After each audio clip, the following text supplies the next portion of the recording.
Hi, എല്ലാ പ്രിയപ്പെട്ടവർക്കും നമ്മുടെ പുതിയൊരു വീഡിയോയിലേക്ക് സ്വാഗതം. നമ്മുടെ ചാനൽ കാണുന്നവരൊന്ന് സബ്സ്ക്രൈബ് ചെയ്യുക, ഫോളോ ചെയ്യുക, ലൈക്ക് ചെയ്യുക കേട്ടോ. ഇപ്പം പുതിയ വീഡിയോകളൊക്കെ വരുമ്പോൾ നിങ്ങളിലേക്ക് വരുന്നതായിരിക്കും. ഇന്നത്തെ നമ്മുടെ വിഷയം കാവൽക്കാർ എന്നുള്ളത്.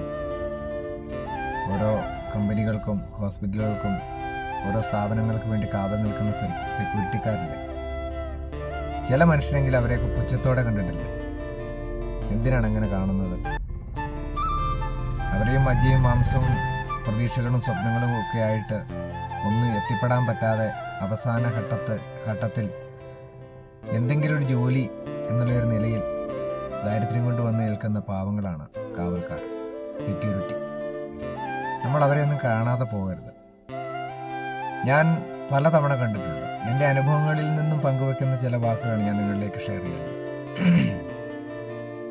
ഒരു വാതിലിൽ കാവലായി നിൽക്കുന്ന ചില സാമ്പത്തികമുള്ള ഒരാൾ വന്ന് അസഭ്യമായി പറയുന്നു, സംസാരിക്കുന്നു. ആ മനുഷ്യൻ തൊഴുതുകൊണ്ട് ജോലി പോകാതിരിക്കാൻ വേണ്ടി തൊഴുകൈകളോടുകൂടി നിറഞ്ഞ കണ്ണുമായി അപേക്ഷിക്കുന്നു ഒക്കെ എൻ്റെ ഹൃദയത്തെ സ്പർശിച്ച ചില സന്ദർഭങ്ങളാണ്. ഒരിക്കലും മറക്കാനാവാത്ത ആ മുഹൂർത്തം, ആ നിമിഷങ്ങൾ ഇന്നും എൻ്റെ മനസ്സിൽ അലയടിക്കുന്നു. എന്തിനാണ്? നമ്മളെപ്പോലെ സാധാരണക്കാരല്ലേ അവരും? ജീവിക്കാൻ വേണ്ടി ഒരു നേരത്തെ അന്നത്തിന് വേണ്ടി കഷ്ടപ്പെടുന്ന പാവങ്ങൾ. കാണാതെ പോകരുത്, കണ്ണടയ്ക്കരുത്. അവർക്കും വില കൊടുക്കണം, റെസ്പെക്റ്റ് ചെയ്യണം.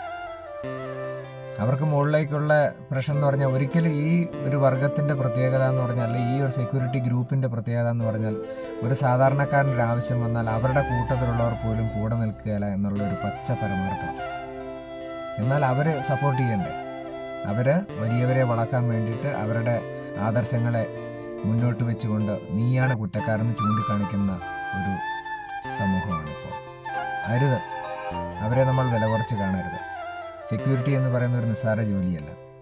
നമ്മൾ ഓരോ മനുഷ്യനെയും, അവർ നോക്കിയാൽ നടക്കുന്ന പല കാര്യങ്ങളും ഒരു കമ്പനിയിലോ ഒരു ഹോസ്പിറ്റലിലോ ഒക്കെ കാണും. അകത്തോട്ട് കയറി പോവുക, നമ്മൾ അവരെയൊക്കെ ഒന്ന് ബഹുമാനിച്ച് നോക്കി. അവരൊക്കെ നല്ല മനുഷ്യരാണ്.